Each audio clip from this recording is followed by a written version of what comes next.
I'm so excited that you took the time to join us on the next episode of Beyond the Culture. And I'm your host, Dr. David Walker. My guest today is Merlyna Valentine. And I am just so excited to have her on today. Let me just give you a little bit about Merlyna's bio. She is a lifelong educator. She's a retired teacher, retired principal. Was an executive director of elementary schools, I believe in Louisiana. Correct. She has been recognized with numerous awards and commendations, such as Teacher of the Year, Principal of the Year, and Louisiana Regional Principal of the Year. She's been featured in several articles and news stories at both the local and national level. Merlyna was featured on the Today Show and in Ebony Magazine. Both honored her story of survival, courage, and hope. And finally, she's an author, and she is the author of Living Life Without Limbs. Oh, I should say, let me say that again. Living Life Without Limits. And we'll talk about that a little bit later because that's an interesting play on words that she has there. And it is a story of how to embrace change, persevere tough times, and live life to the fullest. So at this time, I want to welcome to the show, Merlyna Valentine. Thank you so much, Dr. Walker. I am ecstatic to be here. I appreciate the opportunity, and I look forward to our conversations today. Absolutely. And I am just overjoyed having you here. And what's interesting is that you and I just recently met. Yes. We were on a conference the other day. Matter of fact, it was a Zoom conference. And it was a 2-day seminar. And at one point in the workshop, the presenter, Dr. Will, he asked you to give your story. And you started to tell your story. And I'm gonna come back to a little bit later because it was there's a part of that I really want to touch on. But you were telling your story about how you are a quadruple amputee. Correct. And how you survived it, how you thrived through it, and how you came back and you told your story. And I just thought it was very inspirational, very motivational. And I wanted to hear more. So I connected with you and I asked you to be on the show today. So I'm just so excited that you're here. So I want to get started by, well, why don't we just deal with your backstory? Give us, where you're from and where you were raised. So I am from a very small town in Louisiana, about 40 miles outside of New Orleans, Louisiana, and it's called Edgard, Louisiana. Okay. I grew up in a very rural area and country girl at heart. And so my humble beginnings would be that my mother was an educator for over 40 years. And so I believe education was in my DNA. My career was chosen before I even hit this earth. It was placed inside of me by God, and I'm so thankful because that's the journey I needed to be on. I was a teacher for 17 years, an elementary school principal, assistant principal, and then in my final 3 years, I was the executive director of elementary schools in a very successful school district here in Louisiana. And had a very rewarding career, touched many lives, and I continue to do that as well. Recognized with many awards and commendations, but none of that mattered as much as what my students, thought of me every day and how I had an impact in their lives. So education is who I am, and it's what I will always be, an educator. I retired in 2016 after 30 years as an educator, and then embarked upon my new career as a national speaker for education purposes, as well as motivational speaking and inspirational speaking as well. I'm glad you mentioned that. Now, we'll talk about that a little bit more later in the conversation.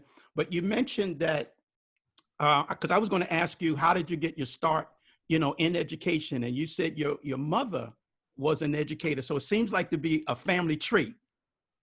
Absolutely. My mother came home every day, worked on her lesson plans and grading papers. I assisted her. And to be honest, from a very young age, whenever we played school, my older siblings and myself, I was always the teacher. So I knew who I wanted to be.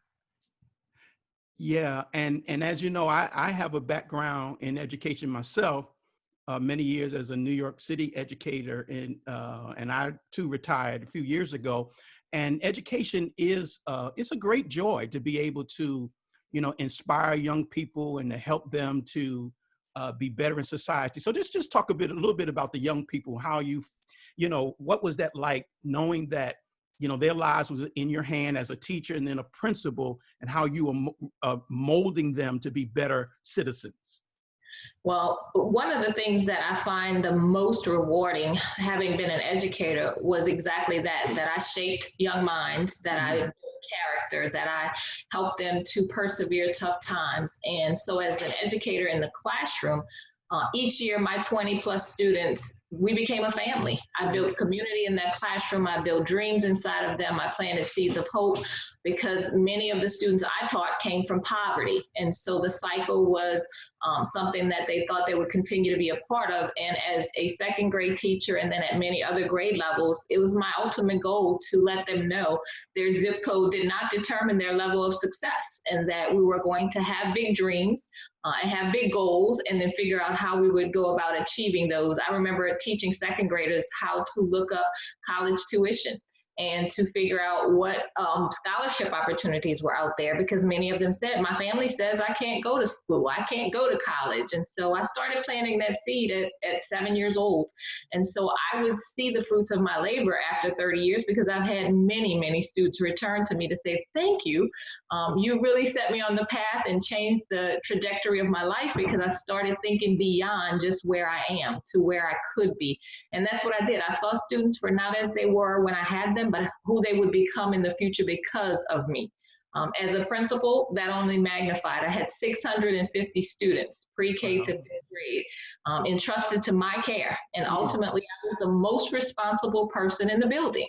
And I didn't just take that responsibility lightly. I made certain that everything we did every single day had the children's best interest in mind. So what I did is I got to know every student. I knew every student by name, by face, and beyond that, I knew their likes, dislikes, what motivated them, what they were interested in, and how I could tap into that genius that was inside of each of them to let them know we all have gifts and talents. It's just our job to pull them out of you and to cultivate and manifest those in your life. So being an educator, it afforded me the rewards that we don't get to see in monetary terms. It's the rewards of changing lives, of shaping our future. They are the future. And I kept saying, if I want to live in a world that's going to be amazing, I've got to start raising children to be those people we need to lead us in that future. And I think that was my ultimate goal, that I didn't prepare them for today or for the standardized test at the end of the year. I wanted to prepare them for life. And so my story and my passion, it led me down that path very successfully. I have many, many children whom I will forever remember. And I know I left an impression in their hearts forever. Wow. That's a great story, to hear the impact that you had on young minds, helping them to, like you say, be productive citizens and do great things, and discover their genius, as you said, for their lives. So, but earlier, I in the introduction, I said you and I met on a Zoom conference. We were doing a training, and as you were telling your story, I'm going to, I guess, expose myself a little bit right here.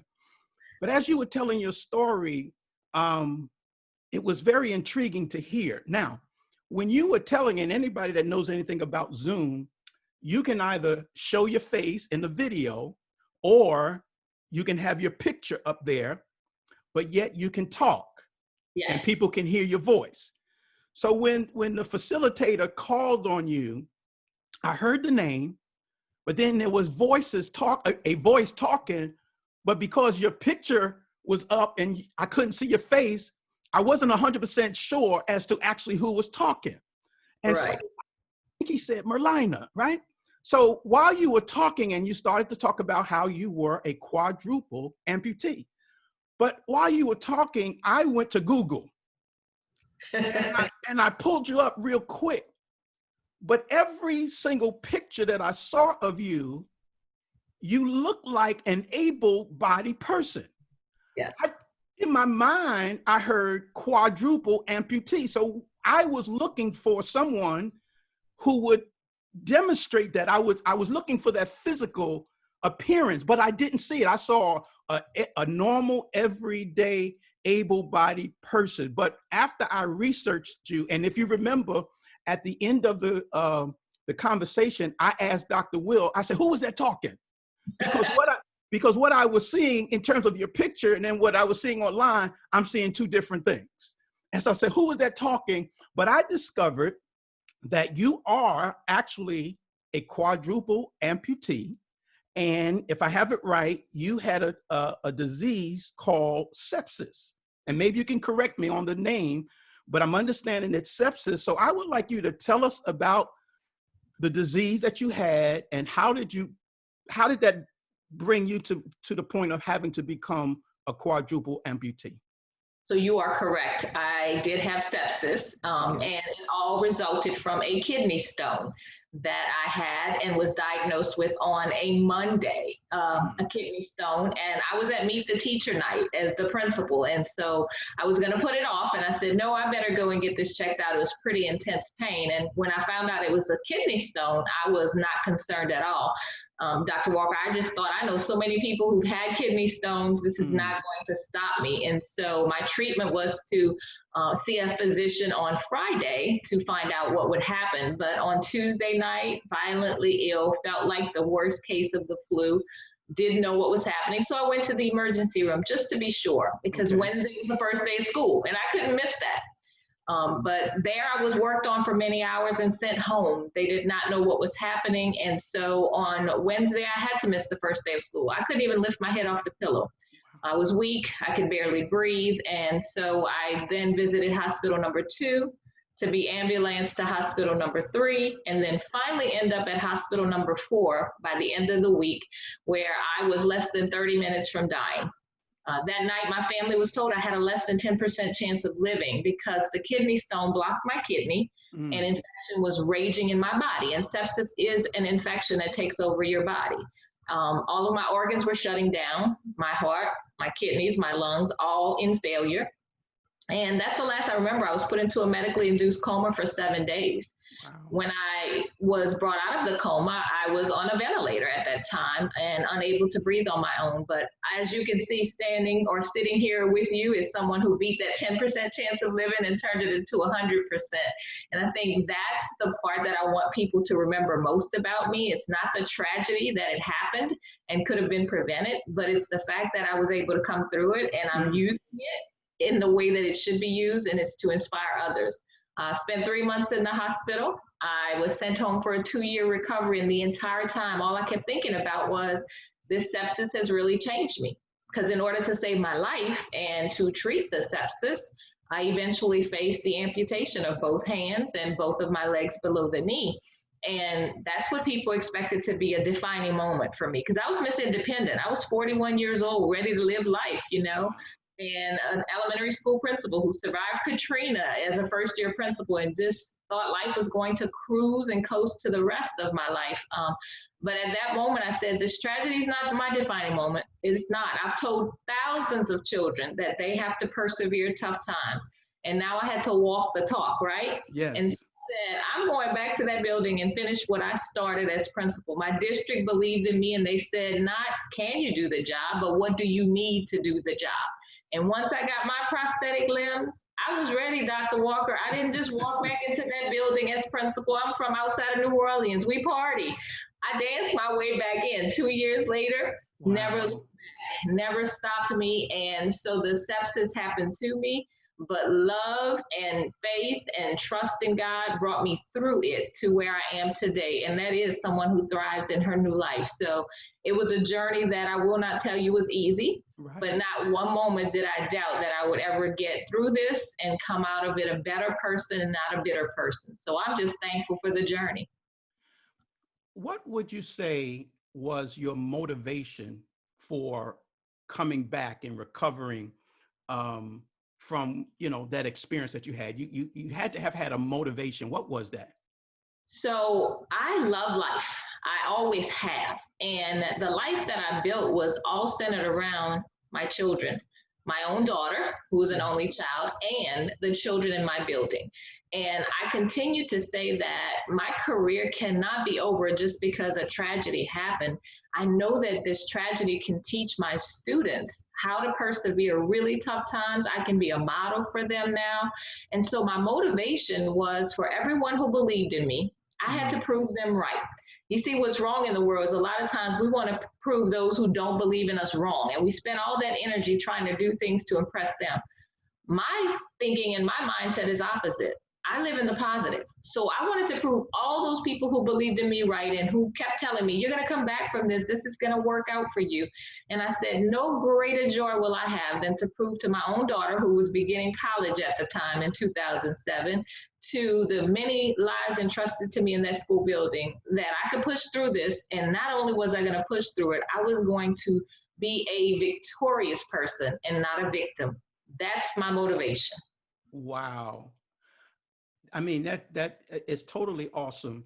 You know, when you say that, you know, sometimes in life, you do need other people, because other people are the ones who really motivate us. Yes. You know, and that's what you were saying. And I like when you said that there were other people who told you you were going to come back, and you wanted to prove them right. Yes. I think that's awesome. Now, usually when I have a guest on, my conversation is usually centered around the guest. But when in watching your story online, you had a partner that helped you along the way. Yes. And I just want you just to give us a little bit about that partner, because from what I saw, that person was the right person for you, and where you are today, it was a joint effort. So I just want you to talk about Mr. Valentine. And it would be difficult for me to talk about it in just a small minute, because I can go on about him for hours, but you're absolutely correct. My husband, Tori, and I had only dated for a year when this happened. And so most people, as well as myself, expected him to say, I'm not signing up for this lifetime of, being her support system. Yet when he entered that hospital room and I was removed from the ventilator, the first thing he said is, I'm here, and I'm here for the long haul. I know what it entails, and I want all of it, And so the man who didn't know that I wore makeup, because I never let him see me without it in that first year, you know how you show the representative? He then had to learn how to put makeup on, because without hands, I had a difficult time doing that. Yeah, we had some tough times in the beginning. I looked like Bozo the Clown, but together we watched YouTube videos, and he's an expert now. He also had to learn to do my hair, flat iron, blow dry, and get me ready every single day. He left his career. He was an hour away from me. He moved where I was, and he decided that my career, to finish my career as an educator, meant more to him than finishing his. He left his family, his friends, and he said, I'll bring you to work every day.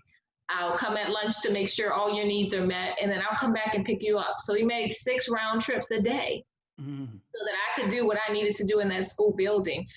He travels with me. He makes sure that all my technology is correct. And the thing about it is, the one thing I remember most about him is he said, when I said, look at all you have to give up just to be my support system.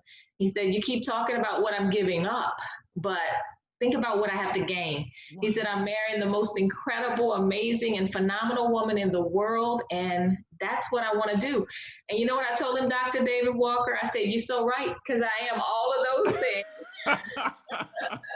But I also said, I'm going to be that woman for you, that together on this journey, we're not going to have one regret. We're going to live each day to the fullest, and I'm going to ensure that I give you my all. And so because I have the kind of person that aligns so greatly with my spirit, and God placed him in my life, and I kept thinking, I'm stealing his last name, Valentine. We met on Valentine's Day. Wow. And this was meant to be, because he has the heart like no other. So it was a story that along, the way people kept saying, y'all should be a Hollywood movie, because of the way it unfolded and the way that we've come through this. And every day is an adventure. And one thing we say is we never regret any day. We just wake up grateful every day. Wow. I mean, what a wonderful story. Now, obviously you said that he goes with you, he helps you with technology. And of course, that's leading me to talking about you being a professional speaker. And so I wanted to know, what led you to the courage, and I guess that would be the right word, the courage to become a motivational speaker. And the biggest thing for me was I was asked when I was still in the wheelchair and had only been recovering for a year. I didn't even know how I would come out of this. I was asked to speak at a banquet. Okay. And I said, how am I going to do this? I mean, I speak in front of students and teachers all the time, but this is a group that doesn't know me. And, this is not, but I went because I said, if I'm going to be uncomfortable, that's a great place because that's where I learn and grow the most. So go do it. Mm-hmm. That day, that night, it was for the Dr. Martin Luther King Jr. banquet. And I kept thinking, I can make my dream a reality. And look at how many people responded to this one particular speech that I gave. And people were crying. People were coming up to me, asking me, all these questions and just connecting. And I think that's where the bug bit me in saying your story does have the potential to influence lives in a way that you'll change their lives. So you can't keep it to yourself. I kept saying I was left here to tell this story. And then I said, the story is beyond just the story. How does it get to impact educators and students and teachers? And what do I get to use this voice for? So that was when I believe I made the decision that when I did leave education full time, that I wasn't leaving education. Mm-hmm. That a lot of my story is about me being an educator, but I have to include getting over that adversity and that big tragedy and being a miracle and being able to say, you too can survive the troubling times when life gives you plan B without you asking for it. You've got to embrace the change. And so that's when I decided that so much of my story could be transformational for people, and I'm here to serve. And I always say that if I'm serving, then I'm doing God's work. That's the decision I made. So that's what brought me to that particular point of saying, I want to go bigger than just my little community that I love to impacting lives across this world. And so that's become my ultimate goal. And I enjoy every minute that I get to connect with people, with total strangers. And they always say, you're a motivational speaker. I said, no, I'm a person who's motivated because motivation is personal. I said, I'm trying to inspire you to become motivated. So it's a real touchy subject for many people to share as authentically as I do, but I have to be me. I have to be me. And that's how I connect with people. You are also an author. So give us the name of the book, the title of the book. And as I introduced it earlier, I said there's a little play on words on limits, but so I want you to go ahead and tell us the name of the book. So I wrote an adult book that captures my story and talks about my humble beginnings all the way to me overcoming sepsis, surviving sepsis, and having the courage to live, to choose every day to live, not just to be on earth, but to live. And I said, what is it that I do? Well, every day I'm doing the impossible.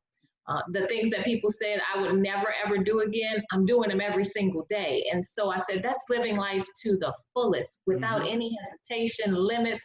And it came to me. That was going to be the title of my book, Living Life Without Limb, L-I-M-B, It's. And the play was on the fact that I have no limbs, but that does not stop me. And so why would someone who has all their limbs feel like they have any limitations or any reason not to live every single day to the fullest?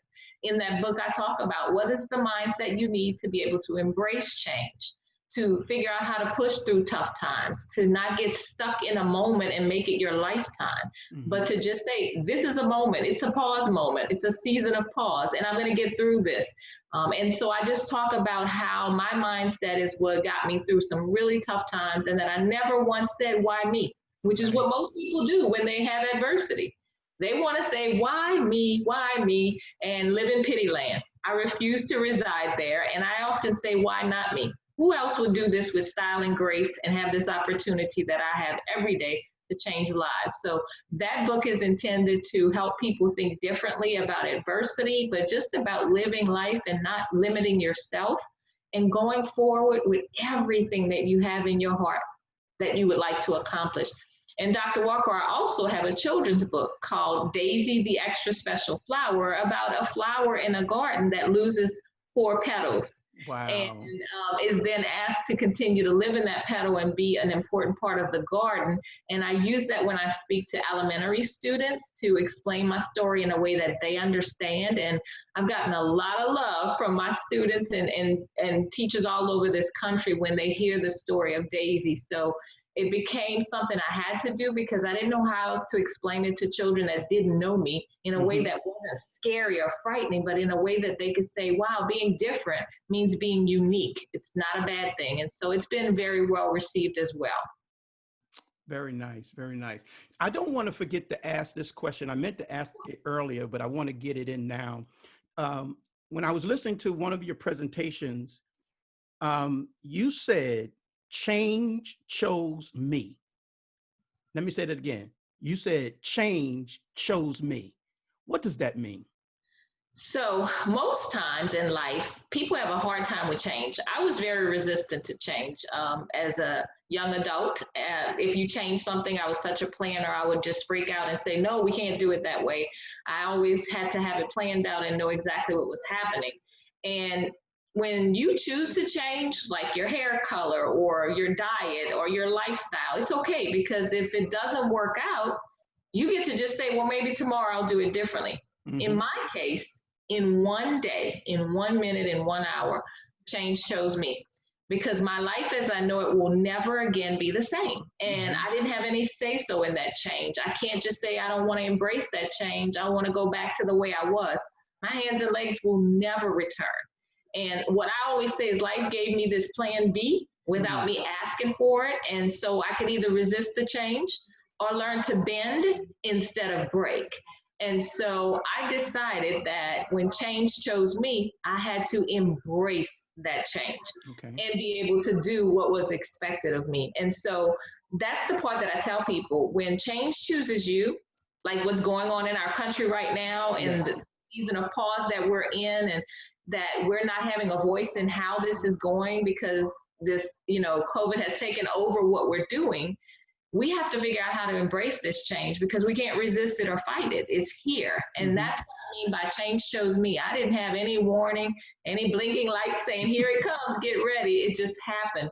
And so I had to say to myself, all you can do now is accept it and figure out how you're going to use it to create a better version of yourself. Wow. And you're right. The true blessings of life, we don't get to choose. No. How we make impact in the world. Oftentimes, we don't get to choose. And so I can understand that where you said, change chose me. Uh, my final question is, I want to ask you, what's next? What's next for you? What do you see as being next for a person who has come through tragedy, if some may say that, but I'm sure there are other words that may describe what you went through. But I know that you show that you are a survivor. You are a champion. I saw somewhere where you had on a Shiro Superwoman cape. God bless you, because that's exactly what you are. But Hey, hero. yeah, yeah, yeah. But what's next? What's next? And tell us what you want us to understand going forward. So for me, I do have this huge dream Hmm. that my story and the message that I have to share, it becomes something that has global impact. I want to be not known just to become famous. That's not my goal. My goal is to be able to have impact and influence globally in making people know my name, but more than my name, know what it took for me to overcome the adversity. And oftentimes I'm calling it a medical tragedy because if it had been handled differently, I would not be an amputee. And so that seems tragic, but not in a sense that it ended my life Hmm. tragedy. It actually sparked something in me that created a new version of me that I'm very proud of. So my biggest goal right now is to take my story, my message to a bigger stage, to a bigger audience, to impacting more lives, and to expanding my reach so that people all over this world have something they can turn to, someone they can look towards to say, I can overcome this. You know, she's inspired me to do something I didn't think I could do. And I'm always calling myself as someone on mission possible. Mm. And that's what I use a lot in my presentations, that I believe in possibilities and in saying, as Nelson Mandela said, it always seems impossible until it's done. That's And right. so that's the message that I want to get out. And I want it to be able to reach far beyond where it is now, to being more of a person that globally people say, I know that Valentine lady, she does speak straight from the heart and she's touched my heart and I'll never be the same. So I'm hoping that I'm able to transform lives to make this world a better place. And if right now is not the time for us to all pivot, I don't know when it will be. And so I want to do my part, Dr. Walker, to have an influence in this world so that I'm changing the lives of people that I get to touch. And that means I've got to expand who I am and my reach and being able to influence lives on a daily basis. Absolutely, absolutely.